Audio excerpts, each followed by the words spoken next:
आपल्या जगामध्ये खूप भयानक प्रकारचे अपराधी आहेत. काही असे सिरियल किलर आहेत, जे लहान-लहान लेकरांना, म्हाताऱ्या-म्हाताऱ्या माणसांना किंवा आपल्यासोबत राहणाऱ्यांना सुद्धा ते माफी देत नाहीत. त्यांना मारतात, त्यांच्यासोबत एकदम नीच कृत्य करतात आणि त्यांना मारून टाकतात. इथपर्यंत की त्यांना कुकरात शिजवणं, ड्रममध्ये टाकणं, छोट्या-छोट्या तुकड्यांमध्ये कापणं, ते खाणं, अशा प्रकारचं खूप काही गोष्टी ते करतात. आणि जास्त करून ह्या सगळ्या काही गोष्टी आहेत ना, ज्या ब्रुटल टाईपच्या, ह्या बाहेर देशामध्ये खूप जास्त प्रमाणामध्ये घडतात. पण आजकाल आपल्या देशात सुद्धा घडत आहेत. आणि आज तुम्हाला जे मी सांगणार आहे ना, की ही केस एवढी भयानक आहे, की तुम्ही ऐकल्याच्या नंतर म्हणसाल, की बापरे बाप! हे कसला प्रकार आहे? बघा, कसं असतं, माणूस जसं दिसतं तसं नसतं. त्याच्या आतमध्ये, त्याच्या मनामध्ये नेमकं काय चालू आहे, काय चालू नाही, हे त्यालाच माहिती असतं. तर तुम्हाला आज मी 2 नावं सांगतो. एक रामभवन आणि एक दुर्गावती देवी. हे दोघं जण नवरा-बायको होते. आणि बऱ्याच अर्ध्याच्या वर गेलेल्या वयाचे होते. यांच्या तोंडाकडे पाहिल्याच्या नंतर असं वाटत नव्हतं, की हे दोघं जण असल्या प्रकारचं कृत्य करत असतील म्हणून. आणि ते जर कृत्य तुम्ही ऐकलं, तर तुम्ही शॉक होसाल, की "यार हिच्या गावात हे असं होतं आणि हे लोकं असे करायचे." आता मी तुम्हाला त्यांचे फोटो स्क्रीनवर दाखवतोय. ते स्क्रीनवर तुम्हाला त्यांचा फोटोसुद्धा दिसत असेल माझ्या बॅकग्राऊंडमध्ये. तर हेच ते दोघं जण. त्यांनी हे असं कृत्य केलेलं आहे. तर यांनी काय केलं होतं माहिती आहे का? हे ज्या एरियामध्ये राहायला गेले, त्या एरियामध्ये चांगल्या पद्धतीनं राहत होते. चांगल्या पद्धतीनं व्यवहार करत होते. आजूबाजूचे जे शेजारी होते त्यांच्यासोबतही ते चांगल्या पद्धतीनं राहत होते. पण एक अशी प्रॉब्लेम तिथं गेल्याच्या नंतर ज्या पण एरियामध्ये राहत होते, त्या एरियामध्ये थोडी-थोडी अशी प्रॉब्लेम येत होती, की जी म्हणजे खूप विचित्र आणि खूप भयानक. लोकांना थोडं विचित्र वाटायला लागलं आणि जे ज्या जागेवर जात होते तिथं अशी प्रॉब्लेम येत होती. तर एक मुलगा राहतो, छोटा मुलगा. तर तो यांच्यापाशी जातो आणि यांच्यापाशी थोडा राहतो आणि नंतर आपल्या घरी जातो. घरी गेल्याच्यानंतर तो जे सांगतो घरच्यांना, ते घरच्यांना पटत नाही आणि घरच्यांना कन्फ्युजन होतं, की असं कसं शक्य आहे? मग घरचे पोलिसांमध्ये तक्रार नोंदवतात. मग जाच पडताळणी सुरू होते.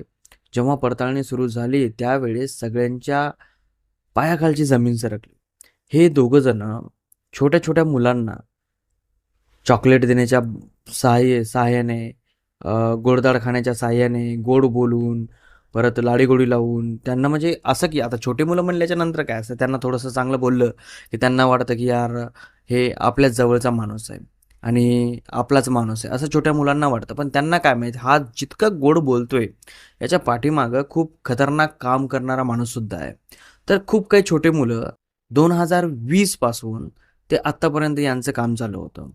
तर या छोट्या मुलांना ते घेऊन जायचा, तो आणि त्याची बायको आणि नंतर त्या छोट्या मुलांसोबत ते अश्लील कृत्य करायचा.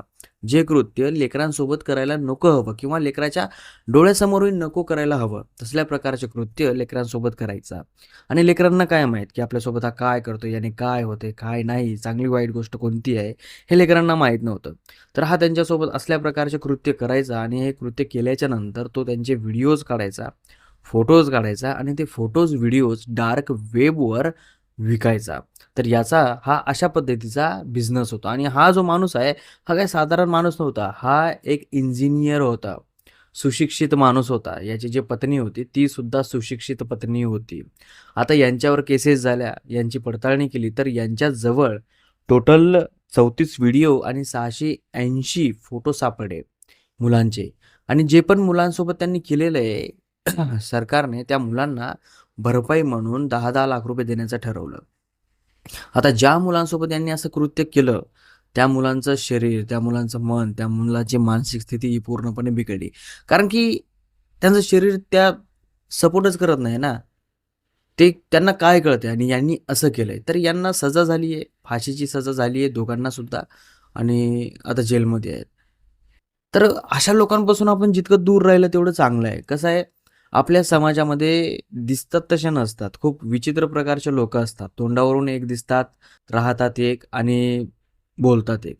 तर या लोकांपासून आपल्या लेकरांना, आपल्या परिवाराला सुरक्षित ठेवणं हे आपलं काम आहे. तर जितकं अशा लोकांपासून दूर राहाल, तेवढं सुखी राहाल. असं माझं म्हणणं असं आहे, की जगासोबत जास्त नातं ठेवूच नका. कामापुरतं तेवढं. आपला परिवार आपल्यापाशी बरा.